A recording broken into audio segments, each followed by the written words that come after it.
किसानों के पास कोई विकल्प नहीं है। किसानों के पास यही विकल्प है कि आखिरी सांस तक उनको अपनी लड़ाई लड़नी पड़ेगी। ये एक बेशर्म सरकार है। भारत के इतिहास में ऐसी बेशर्म, बेहुदा, बिना प्लानिंग के एकदम पैदल माइंडेड सरकार आज तक नहीं हुई। एक प्रधानमंत्री भारत में लाल बहादुर शास्त्री भी थे, ठीक है। 65 की जंग हुई, उसके बाद जो ये कहते हैं ना कि 2 स्टेटों का ही मुद्दा है, हरियाणा पंजाब, तो ये सिर्फ 2 स्टेटें ही थी जिन्होंने लोगों को खिलाया भुखमरी के दौरान।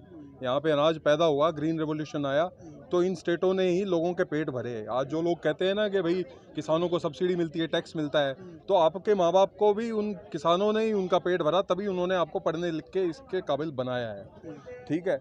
और रही बात के सरकार कहती है कि इन कानूनों में काला क्या है, कि ये अब तक हमें बताया नहीं है।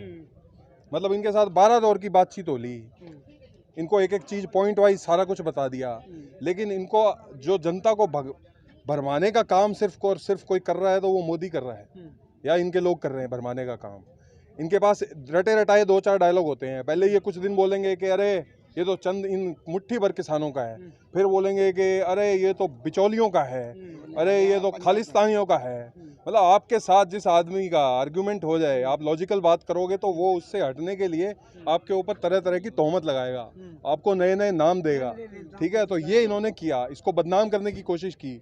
जब तमाम उसके बाद भी बदनाम जब नहीं हो रहे थे तो 26 जनवरी वाला प्लान बनाया गया। मतलब इससे बड़ी शर्म की बात क्या होगी यार, कि 26 जनवरी के दिन जब तुम्हारे पास सारा टैंक, तोप, सारी आर्मी, एयरफोर्स सारा मौजूद है तुम्हारे पास, तो ये 20 किलोमीटर के स्ट्रेच पे आप 100 ट्रैक्टर को नहीं रोक पाए।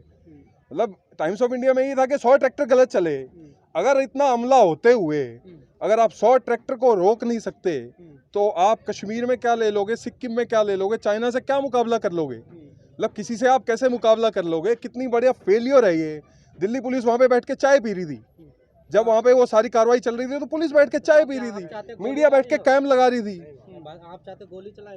गोली चलाना ही सिर्फ विकल्प होता है क्या यार?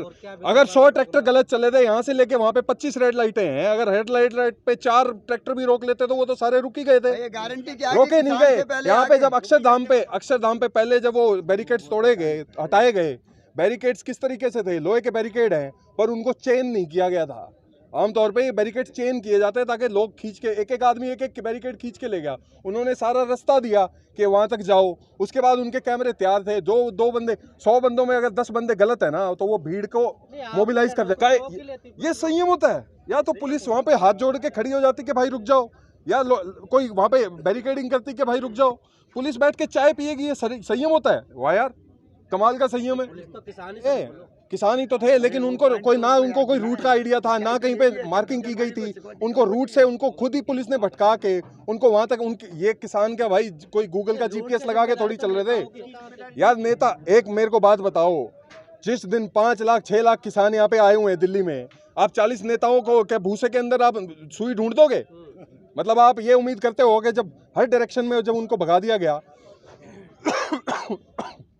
माफ कीजिए, जब अक्षरधाम पे कार्रवाई हुई थी, क्या कार्रवाई थी? यहाँ से जो ट्रैक्टर चले थे उनको वहाँ रोक लिया गया।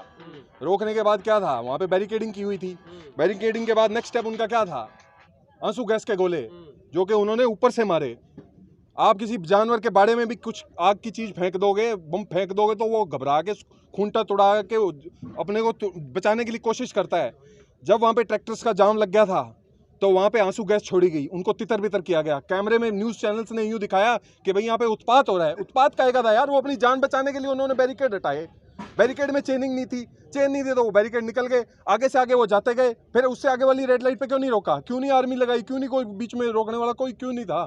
ट्रैक्टर ही थे, 100 ट्रैक्टर 150 ट्रैक्टर थे, कितने लोग लगते हैं?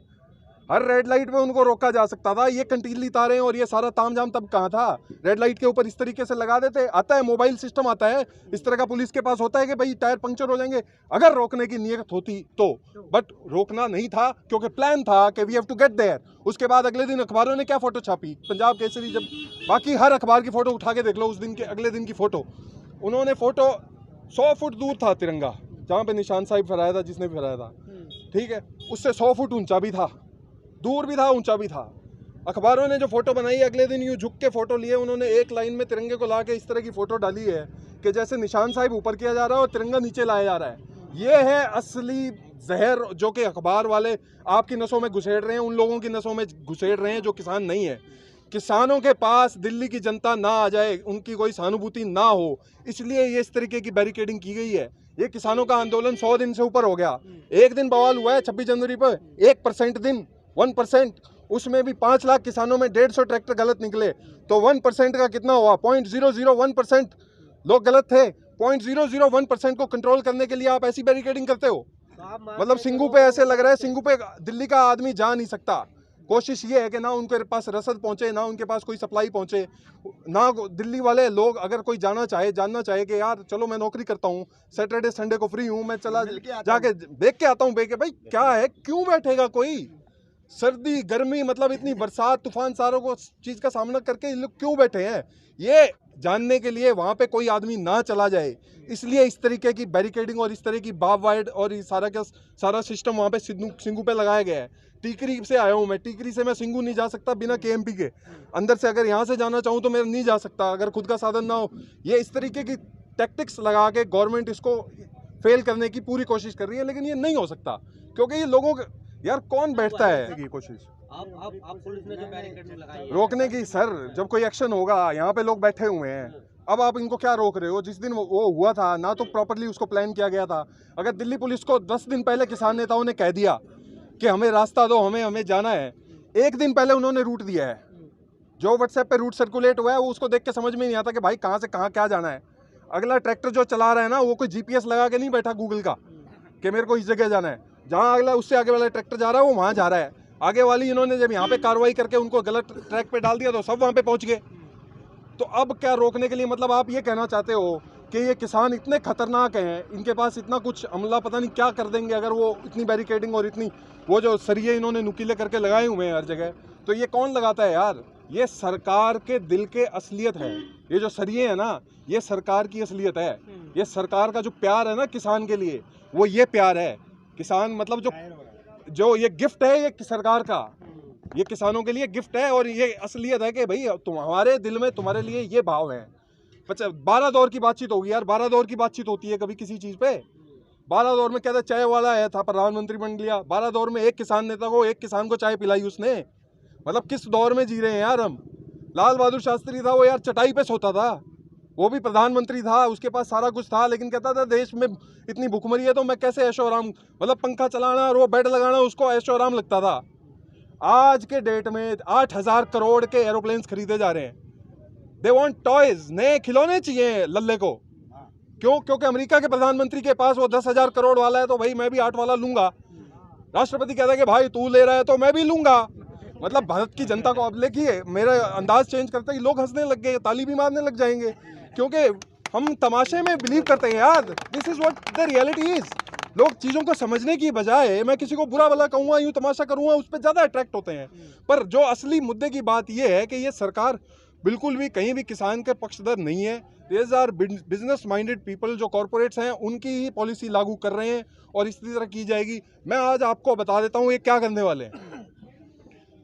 इन्होंने जो बातचीत करनी थी कर ली, आपको बदनाम कर लिया, मीडिया को खरीदा हुआ है, मीडिया आपकी खबर दिखाई नहीं रहा। मैंने कल 2 दिन के पंजाब केसरी के अखबार उठा के देखे, आज के अखबार में किसान आंदोलन की एक इतनी सी भी न्यूज़ नहीं है। अब कह रहे हैं कि खत्म होने को है, कोई नहीं और जो टाइम्स ऑफ इंडिया उसके भी पहले दूसरे पन्नों से गायब हो चुकी है। ठीक है, मुद्दे क्या है? आलतू फालतू के जितने भी हैं, बंगाल चुनाव है यार मतलब चुनाव है, हर चुनाव में जाएगा क्या यार? प्रधानमंत्री क्या होता है? Prime minister. प्राइम मिनिस्टर का कर्तव्य है कि पॉलिसी डिसाइड करना कि कंट्री सही डायरेक्शन में जा रहे हैं नहीं। ठीक है, the prime minister does not have to be a bloody BJP guy. उसको बीजेपी के लिए चुनावों में समर्थन करने के लिए थोड़ी ना चुना है हमने। मतलब 95% पैसे जो है इलेक्शन के, जो भी चंदा आता है 95% बीजेपी को जाता है। एक आदमी को आपने बिठा दिया, 95% उसको पैसे दे दिए, पैसे से वोट खरीदे जाते हैं, पैसे से सारी वो अपनी जगह सरकारें, 30% उनको वोट आते हैं, उसके बाद भी वो हर जगह जाके, मतलब यार गली मोहल्ले के नाली के चुनाव हो रहे हैं जो हैदराबाद में, वहाँ प्रधानमंत्री रक्षा मंत्री में जो you name it that guy was there, कि भाई मुसलमानों के खिलाफ है तो भाई अपने को जाने का है। अमित भाई अपना पूरा प्लानिंग करो, सेटिंग करो, साला कोरोना क्या करेगा अपने को? हाँ, कोई कोरोना नहीं है साला, रैली करो। वहाँ पे हजारों की भीड़ थी, कोई कोरोना नहीं। यहाँ पे कोरोना के नाम पे कहते हैं कि भाई आंदोलन नहीं कर सकते सिंगू पे, कोरोना के नाम पे कहते हैं भाई यहाँ पे क्यों इकट्ठे हो रहे हैं, हमें कोरोना का खतरा है। ये सब ड्रामेबाजी है सर। और जो वैक्सीन है, vaccine is the biggest business, ये भी एक सबसे बड़ा फ्रॉड है। कैसे जो कोवैक्सीन है और इतनी सारी जो एस्ट्राजेनेका की है, बिना क्लिनिकल ट्रायल्स के उनको फटाफट पास कर दिया गया। मतलब अब उनको जल्दी है कि जल्दी से टीके ठोको, लोगों को टीके ठोको, ताकि हम दिखा सके कि बजट में भाई 50,000 करोड़ या इतना हमने खर्च दिया। ठीक है वो, और इससे पहले कि दूसरा स्ट्रेन आ जाए, अब लंदन में या अमेरिका में जहाँ पे शुरू में कोविड आया था, उन्होंने इंजेक्ट भी करवा लिया। जिन लोगों को हो चुका था उनको दूसरा स्ट्रेन हो गया, मतलब उसकी दूसरी किस्म आ गई है, नए तरह का कोविड आ गया है। तो क्या लोग मतलब ये टीके ठुकवाने में रहेंगे फिर लोग? कोविड मैं जान सकता हूँ कि भाई खतरनाक बीमारी है, लेकिन right now it is on A decline. दोबारा से आ गया है भारत में, आ गए तो फिर मतलब अगले साल का भी बजट, ना हमें शिक्षा चाहिए, ना हमें रोजगार चाहिए, लोगों को कुछ नहीं चाहिए। लोग डर के रहें, एक दूसरे से डर के रहें लोग, दिल्ली के लोग डरे यहाँ आने से। उसके लिए इतनी सारी प्लानिंग की गई है कि यहाँ कोविड हो जाएगा। पहले कोविड से नहीं डरा सके तो वो तीखे तलवारें, ये सारा वो तमाशा जो करवाया था यार, वहाँ पे अपने 4 बंदे भेज के कर देते हैं। मतलब यार एक लानत है कि 5,000 आर्मी ये सारे फोर्स लगे हुए हैं वहाँ पे, 150 बंदे लेके कोई अपना गुंडे लेके किसी पे पत्थर भी फेंक जाए, किसी को गाड़ी में निकाल दे। कितनी बड़ी लानत की बात है। पर नहीं, ना कोई दिल्ली पुलिस के दीन ईमान है, ना ये पॉलिटिशियंस के दीन ईमान है। किसान को अपना जो है अपनी लड़ाई जारी रखनी पड़ेगी, और कोई ऑप्शन ही नहीं है। नहीं तो आज जो लोग नहीं है ना किसान के साथ, जो लोग कहते हैं कि भाई जो इनकी प्रोपेगेंडा में आ गए, ठीक है, जो नहीं है, आज से 30 साल बाद 40 साल बाद कभी तो मरोगे। जिस दिन मर रहे होगे ना, जिस दिन मर रहे होगे उस दिन सोचोगे यार उनके साथ में क्यों नहीं खड़ा हुआ। क्या पता खड़े हो जाते तो कोई बात नहीं, चाहे मिट जाते, कहीं कोई स्टैंड तो लेते।